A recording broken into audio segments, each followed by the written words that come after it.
अॼु असां ॻाल्हि कंदासीं अहम टॉपिक जी, जेको तव्हांजे लाइ हिकु त बुनियादी जेके टेस्ट थींदियूं आहिनि IPA वारियूं में जेके बुनियादी टेस्ट जेके थियनि थियूं त हुन जे लाइ अहम हूंदो आहे। इन खां अलावा ही सभिनी टॉपिक जी बेसिक हूंदी आहे। परसेंटेज थी वई, प्रोपोर्शन थी वई, जेके बि टॉपिक तव्हां अॻिते पढ़ंदा सभिनी जे लाइ बेस हूंदो आहे।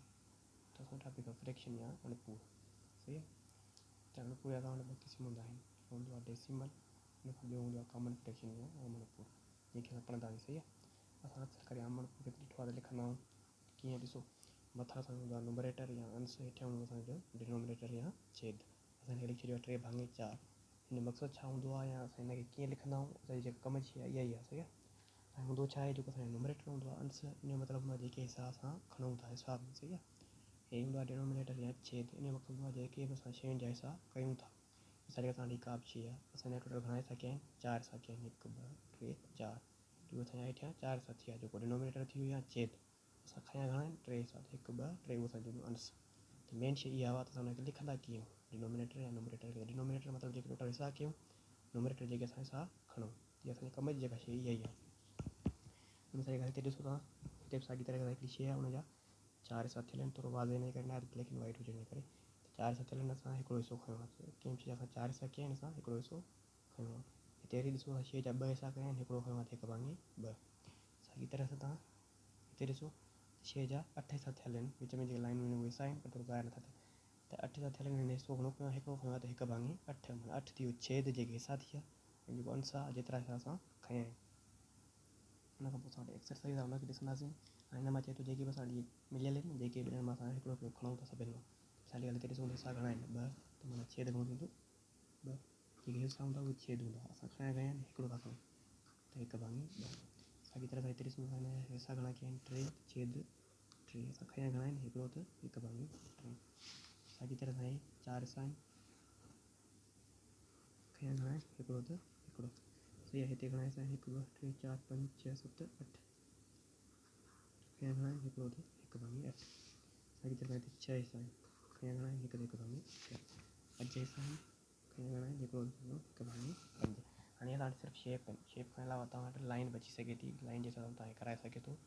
त मतिलबु ॻाल्हि जो त असां अणपूर खे लिखंदा ईअं हूंदा, अंश जो मतिलबु छा हूंदो आहे, छेद जो मतिलबु छा हूंदो आहे, तव्हांखे ख़बर पइजी वई हूंदी। तव्हांखे को बि हिसाब मिले, असां ॿिए हिसाब ते प्रैक्टिस कंदासीं, जेके तव्हांजा अची चुका आहिनि टेस्ट में, उन्हनि खे तव्हांखे हल कराईंदासीं हिन नमूने सां।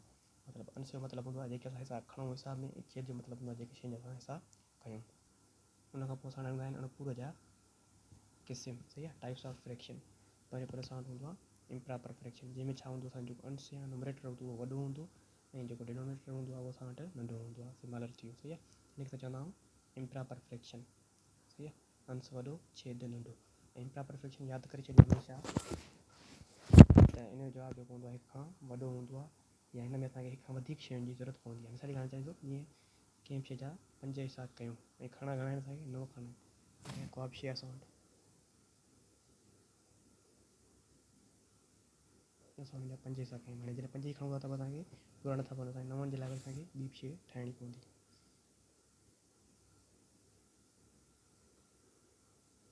सही आहे। 5 हिसा आहे, 5 हिसा आहे, जॾहिं हे सॼी असां शइ खणूं, हिन मां बि असां 4 खणूं, तॾहिं असांजा 9/5 थींदा। हाणे 5 जो मतिलबु इहो हूंदो आहे कंहिं बि शइ जा 5 हिसा करणा आहिनि असांखे, पोइ शयूं असांजूं घणियूं बि थी सघनि थियूं। सही आहे। अगरि असांखे खणणा घणा आहिनि, 9 जे लाइ असांखे पोइ शयूं असांखे वधाइणियूं पवंदियूं। मतिलबु त इम्प्रॉपर जे लाइ असांखे शयूं जेके 1 खां वधीक खपनि।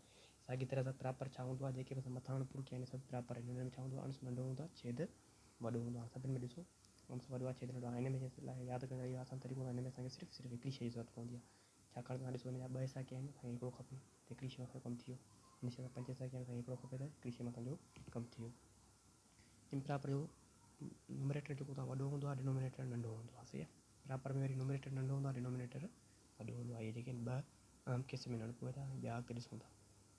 हिते तव्हां ॾिसिजो अणपूर जा जेके क़िस्म आहिनि उन्हनि जे बारे में डिटेल में ॻाल्हि कंदासीं। हाणे प्रॉपर फ्रैक्शन हिन में छा हूंदो आहे, हिन जे लाइ नुमरेटर वॾो, डिनोमिनेटर नंढो, माना मथां 2 आहिनि उहे नंढो अंग आहे, 3 हेठियां वॾा आहिनि। सही आहे। हिते साॻी तरह सां नुमरेटर नंढो हूंदो, डिनोमिनेटर वॾो हूंदो, माना मथे 4 आहिनि, हेठियों 5 आहे, 4 नंढा आहिनि, 5 वॾा आहिनि।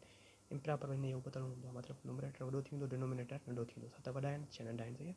11 अहिड़ा थी असांखे प्रॉपर। इम्प्रॉपर हुन खां पोइ मिक्स्ड।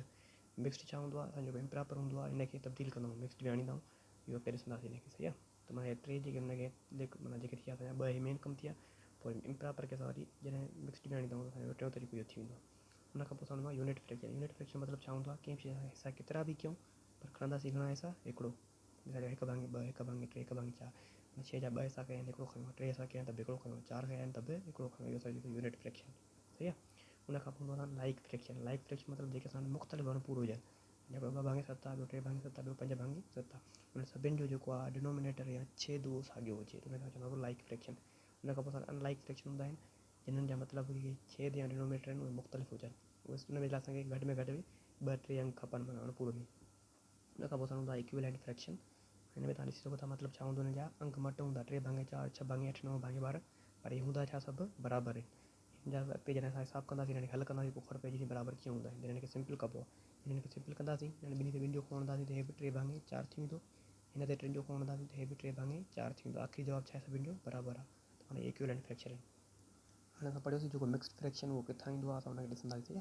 असांखे जेकॾहिं को बि इम्प्रॉपर फ्रैक्शन मिलियो आहे उनखे असां मिक्स में करे सघूं था। उन कंदा कीअं, हे जेका लाइन आहे इन मक़सदु वंड बि हूंदो आहे, असां हिनखे वंड बि वठंदा आहियूं। मतिलबु त हिनखे असां लिखी सघूं था 9 वंडिया 5, सही आहे। 5 जो कोण वंडे घणा दफ़ा लॻंदो, हिकु दफ़ो, त घणा बचंदा 4। त हाणे कंदा छा आहियूं, माना हिकु सॼो ईअं लिखंदासीं, हिकु सॼो 4/5। हे जेको बचियो पाछी असांजो मथे अची वेंदी, वंडींदड़ हेठां अची वेंदो, सही आहे। हिकु सॼो 4/5 हिन खे असांजो कंदासीं, सही आहे। ऐं हिन में असां जेको पढ़ी आयासीं इम्प्रॉपर में, जेको असांखे जेके शयूं हिक खां वधीक खपनि, इन करे असां जेके हिते जेके शयूं ईंदियूं हिकिड़ी सॼियूं ईंदियूं, ॿियो असांखे फ्रैक्शन ईंदो, इहो छा हूंदो आहे, प्रॉपर फ्रैक्शन। यादि रखी छॾियो, मिक्स फ्रैक्शन में हमेशह हिकु मुकमल शइ हूंदी या सॼी शइ हूंदी, माना जीअं असां हिकु सॼो अची वियो ऐं ॿियो असांजो जेको हिसो हूंदो उहो छा हूंदो, प्रॉपर फ्रैक्शन जो। कॾहिं बि असां मिक्स्ड में नथो थी सघे त 2 सॼा 5/4 इहो जवाबु असांजो ग़लति थी वेंदो, छो त हे जेको आहे प्रॉपर न आहे, इम्प्रॉपर आहे, माना अॻिते अञा हल थी सघे थो। त इन करे यादि रखी छॾियो, जेको असां वटि मिक्स्ड में हिकिड़ो सॼो अंग हूंदो, ॿियो असां वटि प्रॉपर में हूंदो, इम्प्रॉपर में कॾहिं बि असां वटि ॿियो न ईंदो। साॻी तरह सां वरी जेकॾहिं असांखे मिक्स्ड में मिले थो अंग, असां जेकॾहिं 2 सॼा 3/5 तव्हांखे चवंदो हिनखे हाणे मिक्स्ड में आणियो, सॉरी मिक्स्ड में मिलियल आहे असांखे, हाणे हिनखे इम्प्रॉपर में आणियो। त हिनखे कीअं कंदासीं, हिनखे पाण में ज़रब कंदासीं, 5 10 ऐं मथे हुन में जोड़ कंदा, थी वेंदो असांजा 13, हेठियां साॻियो अंग 5, 13/5। हिन खे पाण में ज़रब कंदा, मथे हुन में जोड़ कंदा त 13, ऐं हेठियों अंग साॻियो रखंदा 13/5, सही आहे। ऐं इम्प्रॉपर मिक्स्ड में आणण जे लाइ सिंपल वंड कंदा, मथे अंग खे हेठियां वंड कंदा, 9 वंडिया 5, 5 जो कोण हिन ते जेतिरा दफ़ा लॻंदो उहो हितां जेको जवाबु ईंदो उहो असांजो थींदा सॼा, सही आहे। ऐं जेका असांजी पाछी बचंदी उहा मथां अची वेंदी, ऐं जेको असांजो खोड़ो आहे उहो असांजो हेठां अची वेंदो। तव्हांखे सम्झ में ईंदो। हुन खां पोइ जेके फ्रैक्शन जा असां वटि हिसाब अची चुका आहिनि, पॉइंटर्स ॾिसंदासीं। त सभु खां पहिरियों जेको चवे थो वाट फ्रैक्शन आहे PKR1 में 50 पैसा, त मतिलबु जेको 50 पैसा असां ₹1 मां खणूं त हुनखे असां फ्रैक्शन में कीअं लिखंदासीं। त सभु खां पहिरियों असांखे ख़बर हुजणी आहे रुपए में घणा पैसा हूंदा आहिनि। रुपए में 100 पैसा हूंदा आहिनि, असां खणूं घणा था 50 पैसा।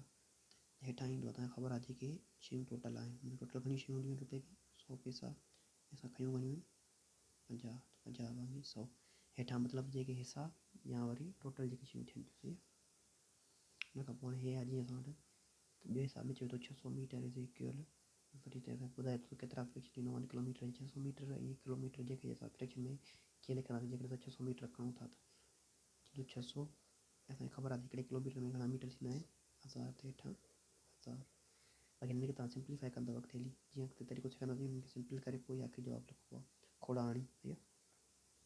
हुन खां पोइ असां वटि ॿियो हिसाबु आहे त 12 कलाक जेकॾहिं असां ॾींहं मां खणूं त हुनखे असां उन में कीअं लिखंदासीं, असांखे ख़बर आहे 12 कलाक थी विया, ऐं टोटल कलाक घणा हूंदा आहिनि ॾींहं में, 24 हूंदा आहिनि हेठां 24, 12/24। हिनखे सिंपल कंदासीं अॻिते जेका सेखारींदासीं तरीक़ो, त हिसाब हिनखे सिंपल कीअं कबो आहे। 10 सेंटीमीटर आहे, हुनखे फ्रैक्शन में 1 मीटर में कीअं लिखंदासीं, असांखे ख़बर आहे 1 मीटर में घणा सेंटीमीटर हूंदा आहिनि 100। असांखे घणा खणणा आहिनि, 10 खणा आहिनि, 10 वंडिया 100। तीअं असांजे थिया में थिया, इहे फ्रैक्शन में लिखिजी आहे जेके बि हिसाब हुया, सही आहे। बाक़ी अॻिते असां सिंपल करणु सिखंदासीं, सिंपल कीअं कबो आहे हिनखे आख़िर में।